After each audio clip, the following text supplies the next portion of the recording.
Hi everyone, this is your host Prasha and welcome to her STEM Stories, episode number 56. So ever since I did the Men in STEM series in January, where I interviewed 4 men who are supporting and promoting work of minorities in STEM, I have been thinking about creative ways to include more of such stories of allies and in turn breaking the echo chambers. So in that attempt, I'm going to try to bring you a special episode every 4 to 6 weeks. So this is something new. And today we are talking to Ted and Kevin, who are senior management at Fuzz O'Neill, a civil and environmental engineering consulting firm with offices all over New England. So this is an amazing interview because the work that they're doing at this firm is worth highlighting. Also, it should show employers and colleges about how they can do a better job of supporting and promoting diversity and inclusion in their own organizations. So keep listening. This is a great episode.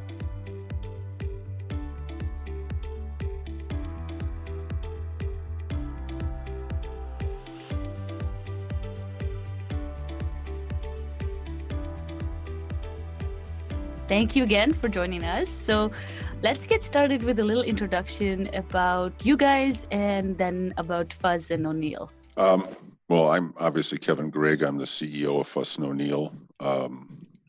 Ted, do you want to introduce yourself first before we get into the meat of the question? Mm-hmm. Sure. I'm Ted DeSantos. I'm the business line leader for our community development business line. Which means that Ted has company-wide responsibilities. Mm-hmm. So he's one of the people that's kind of the external face of our company to our clients and to our communities. Awesome. Wonderful. As far as Fuzz and O'Neill, I'm sure Ted will provide some additional detail, but I characterize us as being a multidisciplinary environmental and infrastructure planning and design firm, which basically means we hire a lot of engineers and scientists and in some cases, folks like landscape architects and surveyors, and we all work together on multidisciplinary projects that generally have a lot of positive community impact or are key projects for private sector clients. Okay. And I would just add to that what really differentiates us from our competition is that we place a lot of value in collaborating. Mm-hmm. Consensus building on complex projects. Mm-hmm. So I think it bears important to the topic of diversity and inclusion because we have to value all of those opinions internally and externally.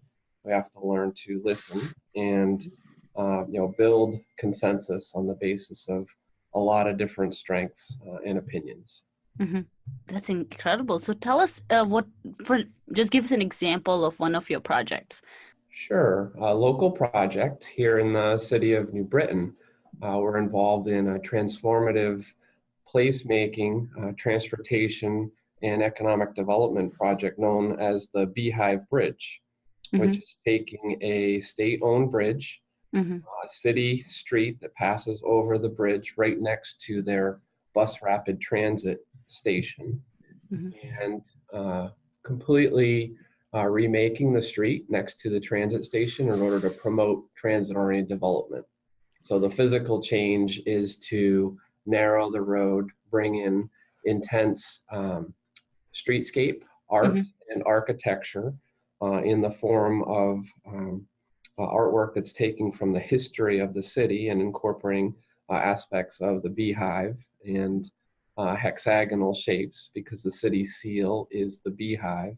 And it's really, it's about halfway through construction now, but it's a major investment by city, state, and federal entities in order to promote, more residency in the downtown, feet on the street, and promote economic development. Mm-hmm. That's incredible. And a lot of us just don't realize, all the things that go into bringing some of these things to life, right? So it's kind of gives you an appreciation for everything that you see around you. Yeah, one of the things that I tell particularly younger people who are interested in STEM is that we are the doctors of our globe, meaning mm-hmm. whether it's mm-hmm. climate resiliency, pollution control, mm-hmm. variety of other things, engineers and scientists have always been. I think we will always be in the forefront of helping to make our communities and our states and our countries and really the globe as a whole a more livable and enjoyable place. And I think a lot of people, especially younger generation, doesn't realize the diversity in the STEM professions itself. The technology boom kind of makes us focus a lot on these startups and, all these computer companies, but we kind of forget, all that STEM enables, in this world. Very good point. It's an incredibly diverse, even engineering aside from the science, is an incredibly diverse industry. And I think that's where we try to, bring some very diverse stories, because that's very important for people to realize that you don't have to be interested in computers. Right. I work in manufacturing, and I see this all the time, that people don't realize that all the stuff they use is made in a factory somewhere, and some engineer designed it, and it's a part of our lives. So that's incredible. But tell us a little bit about, Kevin, you tell us a little bit about how you kind of got started on this path of being in STEM and being a CEO. Yeah, well, as far as STEM, when I was in high school, I worked in seasonal jobs. A friend of mine's father was an engineer for a local, very small municipal engineering firm. And frankly, I was just looking for seasonal work, and he invited me to come work for him. And I got exposed for the first time to a lot of municipal engineering work, which helped me decide what I thought I might want to do in college. Went into engineering in college, obviously graduated with a degree, got my license, and I've worked for a number of companies all over the country doing a lot of different kinds of things to kind of get to your point about the diversity of our business, of our industry. And I suspect that the experience I've had across the country and the variety of different kinds of projects I've worked on had a lot to do with eventually getting to become the CEO. I think that it's been of benefit to Fuss & O'Neill to have that kind of diversity of experience. Definitely. I think it makes you appreciate the multidisciplinary nature of not just one business, but just how everyone kind of works together. And I guess that's the only way to solve big problems, right? Oh, absolutely. Ted kind of alluded to this too, but we really preach teamwork, and everybody has to sort of understand what their role is. And while you have an individual role, you have to be willing to work together cooperatively and supportively with other people whose roles might be somewhat different than yours, but the overall objective is the same, and that's to win the game or perform the project well for a client or a community or whatever. But your comment about having an appreciation for multidisciplinary work, and it's just so important to young people as they think about entering the STEM profession. Yes, and it's very undervalued. So, so let's move on to Ted and find out a little bit about how Ted, you got involved in STEM and kind of made your way to where you are today. Sure. So ironically, my many odd jobs when I was younger were steering me away from engineering. I had lots of jobs, and when I turned 13, I started at McDonald's. By the time I was 15, I was a manager there, and I really enjoyed working with a team, the client service, and the business aspect. And I started talking to my folks about wanting to go to Hamburger University and eventually be a franchisee.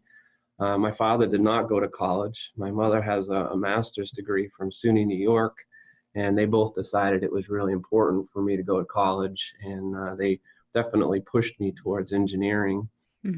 And so after a few years of college, sort of uninspired, I went to basic training. I was in the Army National Guard, and coming back, I was a much different student, a lot more serious.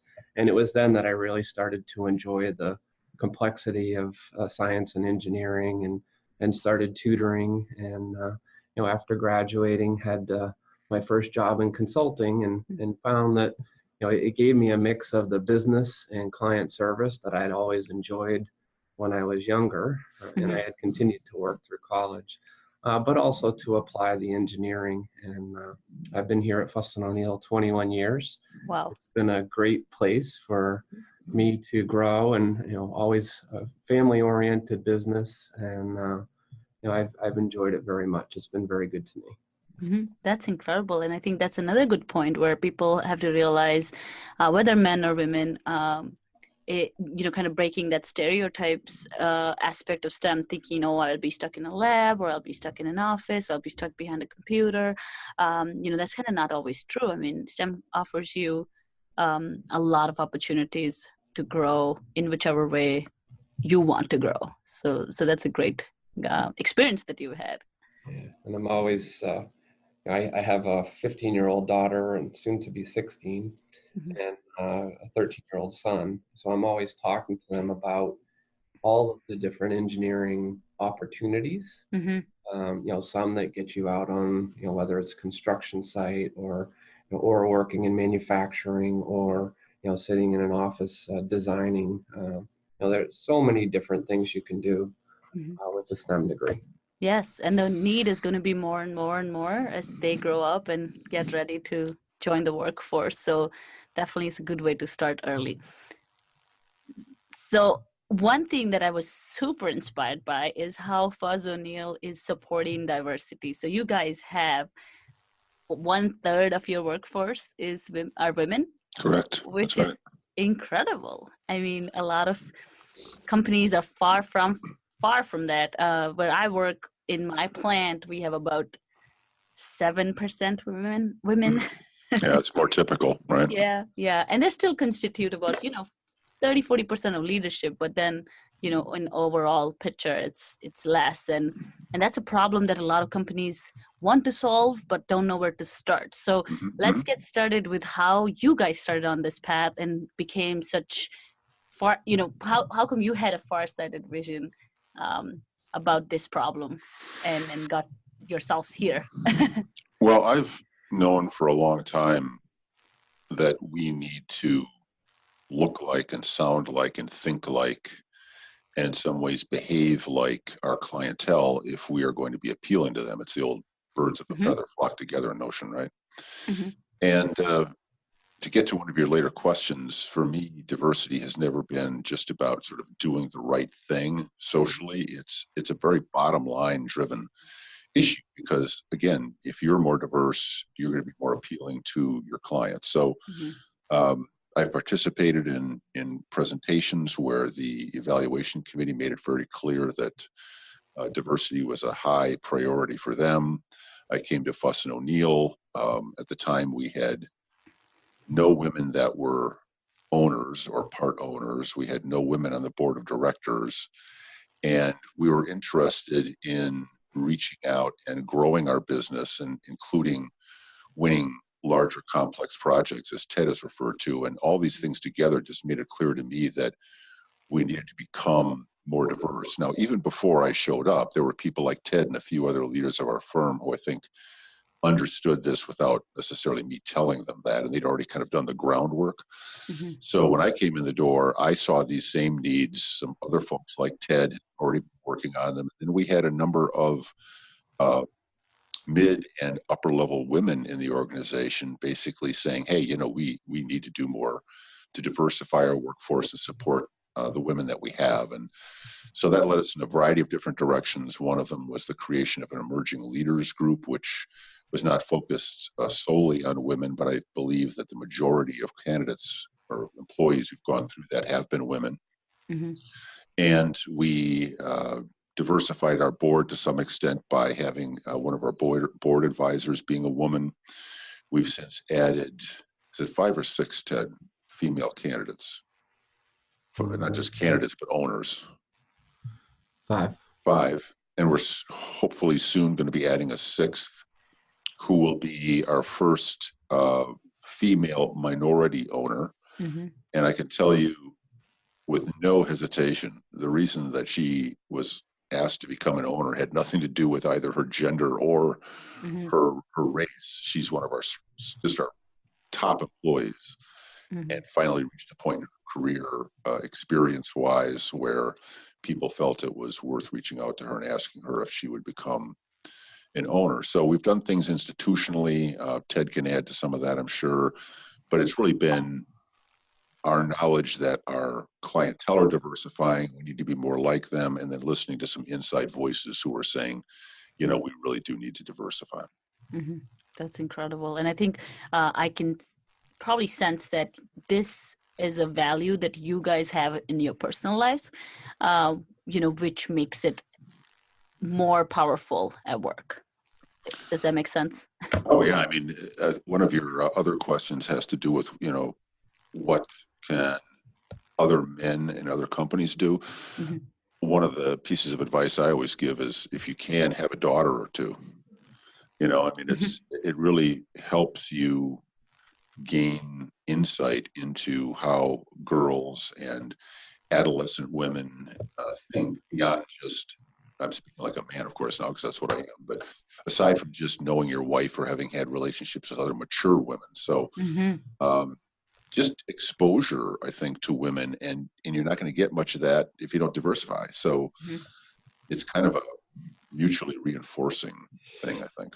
I think, one of the experiences I've had here in my career that led me to really value diverse opinions is, I have always enjoyed working with talented people. And I got the chance early on in my career to be sort of out working with clients, working with other consultants, architects, lawyers, all different types of experts. And, they took, all races, all genders. And I didn't see any of those lines. I just saw, I came to recognize talent, and sort of, I welcomed that opportunity, like a sponge, sort of absorbing, habits and behaviors and techniques that I observed from others. And, there was a woman who was 5 years younger than me who I started working with, in 1997 here at Fuss O'Neill. Her name's Kristen Soloway. And, I started to pay attention in terms of, at the time I was her supervisor. And, I recognized early on that she had a very different way of dealing with our team of staff engineers. And it wasn't like, how I interacted with them or any of the other folks around the office. It was, it was her own style, it was her own approach, and very effective, and yet, alternative. And I got so that over the years, I became a mentor to her. At times I was her supervisor, at times she would report to somebody else. Eventually she was managing her own team. And she and I wrote an article for our internal newsletter a few years ago. And it was in sitting down to write that article that I realized I had learned as much from her as she had from me. And, she's been here 22 years. She was our first woman owner several years ago. And, on reflection, I'm incredibly proud and, pleased that she achieved that. Glad to have her as our partner. And she has a very bright future here at Fuss O'Neill. And I can sense that you guys are, very much interested in bringing the best talent, and you guys don't want gender to be a hindrance to that at all. And absolutely. I mean, I think one of our challenges is to show people it's not a hindrance. This is what Ted's getting at, is the multiplicity of views and ways of seeing things and doing things is a tremendous, tremendous strength to an organization. And while men and women see a lot of things very similarly, and I think sometimes we overemphasize the differences, there are some differences, and those things are very valuable in terms of growing a business, as well as, many other things. And I love that you said we overemphasize differences, and we kind of keep making that gap bigger and bigger if we ever keep gender, in front of us. Now, one thing that companies do complain about, and one thing that we do hear more than we would like, is that, women are not applying. So what do you want me to do? Like, how do I hire someone who's not applying? So how is Fuss O'Neill dealing with that hiring issue? Well, having some women owners and having a woman sitting on our board as an advisor and having a very active a group of professional women internally who feel like they're being listened to does an awful lot for your recruiting efforts. I'll tell you, you've got to have, in my opinion anyway, an environment where women would rather come to work for you than some other competitor of yours that's out there, in part because they know they will be welcomed and they will be valued and they will be developed. Mm-hmm. Mm-hmm. I think, in addition to, having, a lot of track record of success in that, in the last several years, we've realized the business imperative, that Kevin started to describe earlier, that recruiting and retaining talent is the biggest opportunity for us looking into the future. And, talking internally, wanting to make sure that we were retaining the very best of our female talent and growing them into leadership positions. It led to the formation internally of our Gender Equity and Leadership Committee. And we, did some outreach to get people involved. Some of our women leaders, Kevin and I both volunteered to participate on the committee. We do not chair the committee. I would dare say we don't lead the committee, but we participate. And, it's been a terrific forum in terms of having a dialogue, having vocabulary, learning opportunity for me personally, and drawing attention to the need to promoting the best of our female talent, making sure that they understand that this is a business imperative for our company, and it's part of our mission for being a best place to work. And interestingly, that committee that Ted just mentioned has recently kind of spun off a task force that's looking at what we can do to be as accommodating to working families as we possibly can be, because nowadays, men are facing many of the same issues as women, not identically, of course. But I think if we can help make our firm a very welcoming place for working families, that also helps make our company more attractive for working women. Yes, definitely. That was my next question. I was going to ask you about the Working Parents Task Force, which sounds like, why did people not come up with this already? And you're right. I mean, if we want women to be more active at work, someone has to share the load at home. And when that happens, we're currently a very, misogynistic society, or like machoist, like, oh, you will stay at home, what's wrong with you? And and it's a problem. And when we talk about equality, it is important to include both genders. We just can't say there's just women that need support, but as women get more and more equity holders in the society, would need men some help too. So tell us some interesting things that you're doing with that Working Parents Task Force. So it really came from the Gender Equity Leadership Committee, and it began as a conversation about what I personally felt was a disproportionate impact on working moms and part-time employees who were women in particular. And we had this very open conversation at the committee, and went to Kevin as our CEO and our Human Resources Director, Maggie Snape. And in talking with Maggie, we learned, her opinion, that it really wasn't disproportionate on women. It was an impact to both genders, men and women who were working parents. And we have part-time employees who choose part-time because of their family responsibilities.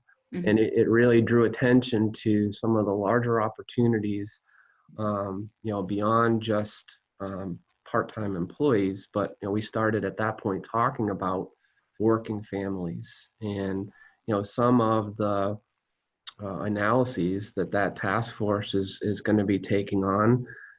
Some of it's coming right from current events here in Connecticut. We're looking at paid leave and flexible work schedules.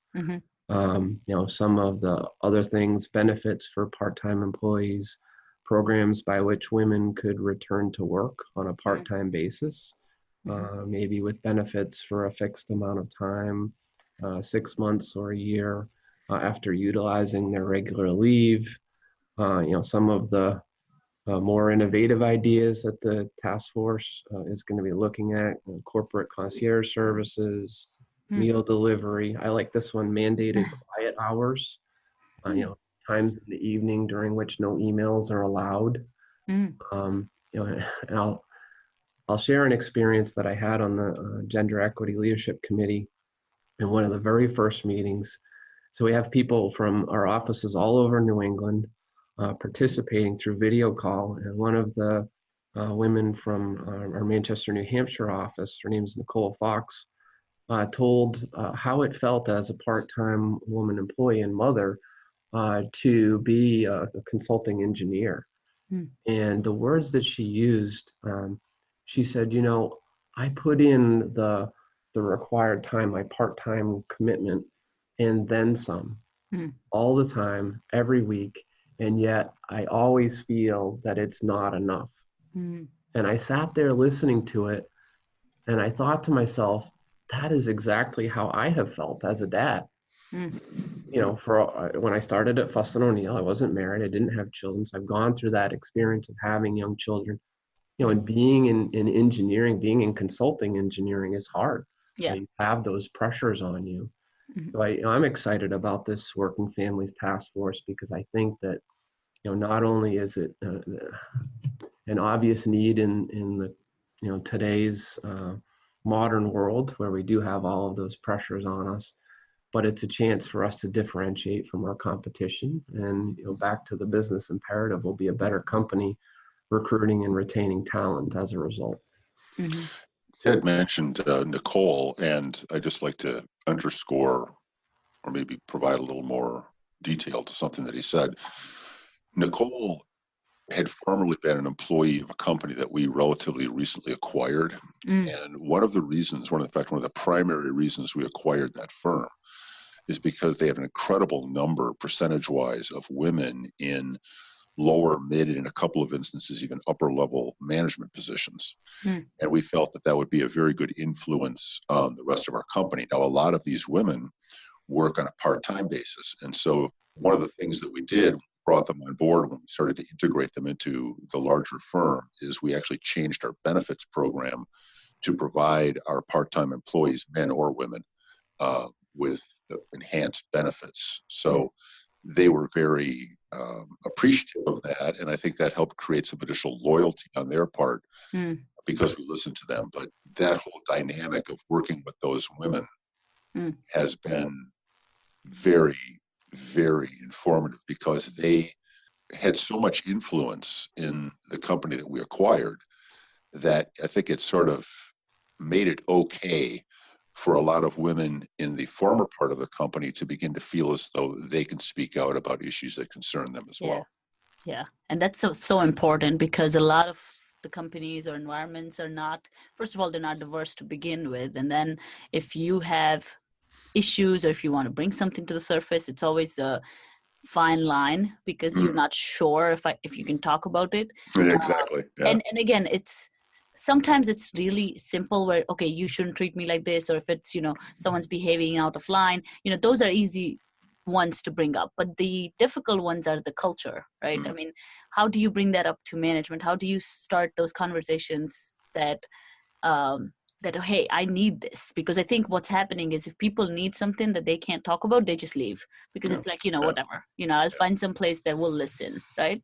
Oh, absolutely. And, Ted's done a great job, and I've tried to do, I guess, an equally great job of making myself available. I mean, my title may be X, but the fact of the matter is there's a lot of people in this company that feel they can walk in my door, they can send me an email, or they can give me a call. I know Ted's exactly the same way. And so maybe behind the scenes, part of what we've been trying to do to help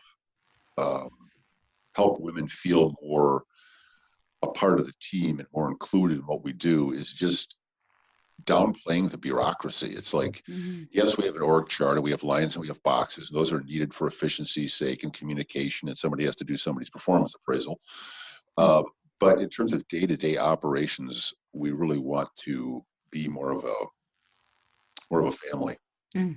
That's incredible. And it sounds like you guys are really, really good listeners. I mean, I think it's a lot of stuff that you said was so much from, oh, we heard this from someone, and this is what their feedback was, and we kind of played on that, which is, I think, very hard to find in upper management. Well, Ted's a good listener. You're just getting me on a good day. Well, I'll say for my part, I feel like I'm constantly learning, and this work with the Gender Equity Leadership Committee has been, just every meeting I'm learning something. The conversations offline with the committee members, I'm recognizing, unconscious bias in myself. I wasn't familiar with the term until we started sitting down to talk about it. Learning the difference between equity and equality, seeing behaviors in meetings, where, men with their egos and their years of training, that they're very, quick to speak up and be loudest and talk over each other and not be offended by that. And seeing that our women leaders in the room are, getting to, making sure that they're being heard, making sure that we are listening. And also, I just learned this one last week from one of my colleagues, making sure that I'm not stepping in to defend or to restate something that one of our women leaders has said. And it comes from a good place with good intention. But I learned the term mansplaining, and literally just oblivious to that behavior. Yes. Yeah. And I think that's a lot. That happens a lot. So, like one thing that I, try to advocate and talk about is that let's not jump to conclusions that people are doing this on purpose. They're not systemically doing it. They have unconscious bias that they will not know about unless someone starts talking about it. And I bet you half of the people would at least be like, okay, I did not know I was doing that, right? I mean, the world's changing so fast, and there's so many new terms and things that we all have to learn. And the worst thing we can do is not bring them up. Absolutely. Very good comment. Yeah. Because I think people are afraid. I think a lot of people are afraid to talk about this because they think, oh, I'm a white male. What do I have to do with diversity? Yeah. Oh, it's uncomfortable. Even sitting down for our first committee meeting, I remember I introduced myself as, hi, I'm Ted. I'm white. I'm male. I'm a business owner. Are you afraid of me? Please, almost please forgive me. I'm so yeah. I knew that I could help to get things done within this organization because it's partly what I've been doing for 21 years. But definitely there are some uncomfortable conversations. Yes, and I think that's what we gotta break, through conversations like this one, where, hey, we're all on the same page. We're all trying to make the world a better place, trying to make money in the businesses that we run, and trying to make the world better for our sons and our daughters, and all the next generation of people. But we will not get there if we are always you against me, or if we're aggressive, or if we're not empathetic on both sides, right? Yeah. Oh, yeah, absolutely. And I think Ted was kind of hinting at something, and that is that a lot of us of a certain age, we need a certain amount of retraining.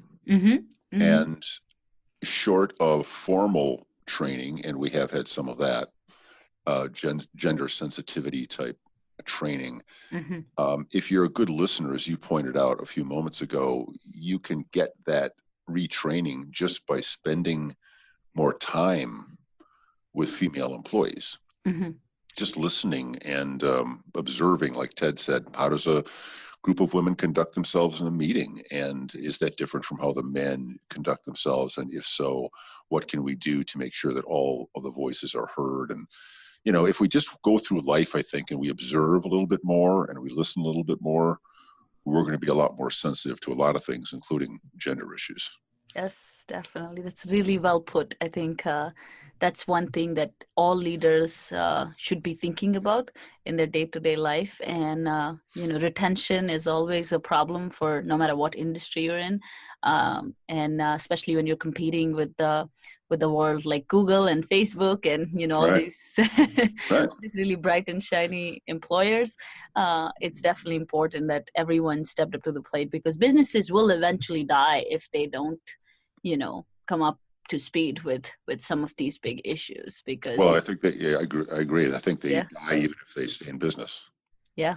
Yes, I agree. So tell us, just to wrap this up, tell us, is there anything that me or our audience can do to help you with your efforts? Oh, definitely. I'm going to speak to men primarily. I talked about having a daughter. That was kind of tongue in cheek, obviously, but there's some truth to it, because that gets to let's relate to women in our lives and not just take for granted that they're there. The second one is we need to be a little more proactive than that. I think we need to reach out to female employees. So the employee that Ted was mentioning before, Kristen Sale, I was talking to her this last week about this issue of coming into a male-dominated industry. And she was saying that her primary concern was whether or not she would be accepted, both by other employees she was working with as well as by clients. And I think one way that you can help people feel accepted is to go to them and say, you're accepted. Yeah. And then to demonstrate the fact that they are accepted by giving them an equal voice and so forth.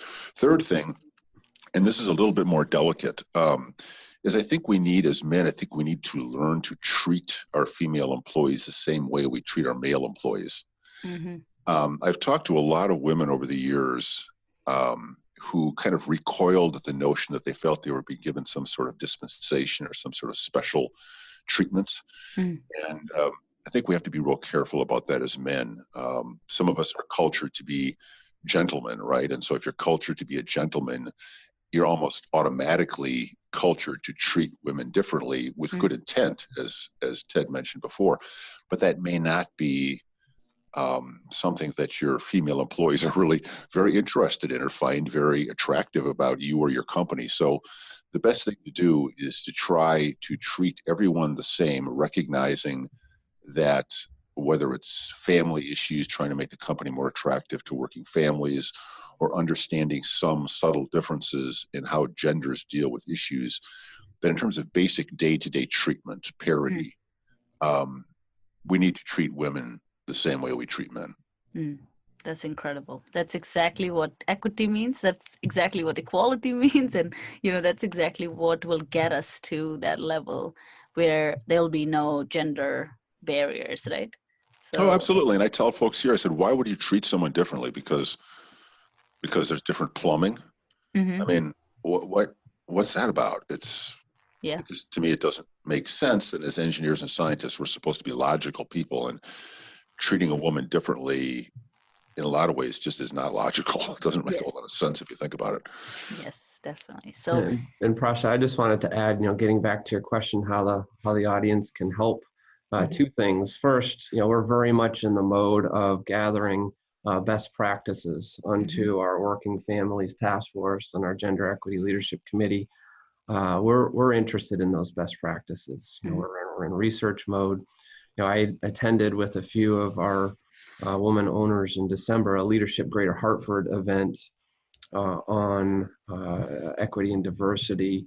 And quick shout out to Nicole Huey from who's the vice president from the Office of Diversity and Inclusion at Travelers Insurance Group. She was a speaker at the event. We contacted her afterwards. She shared the Travelers program, which is much further along and obviously many thousands of employees. That was a great resource for us. So we're in the mode of looking for those resources. And lastly, how can people help? We're hiring and we're looking for women talent. Send your good women our way. Right.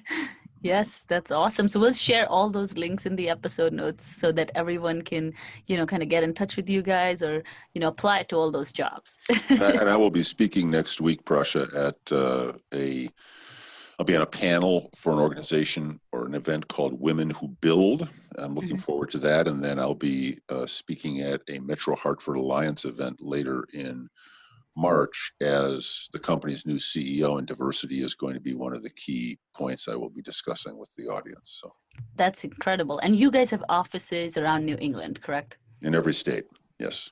Okay. It was great talking to you, Prasha. Same here, guys. Thank you for very your much. time. And that was Ted and Kevin from Fuzz O'Neill. Please use the links in the episode notes to follow them and this amazing company. Please consider them to be your future employer. Also, if you know some inspiring men in STEM who are supporting and promoting the work of minorities, please write to us at herstemstory@gmail.com. This is our effort to break the echo chambers, and we can use all the help we can. Thank you so much for tuning in. We'll see you in the next episode. Bye.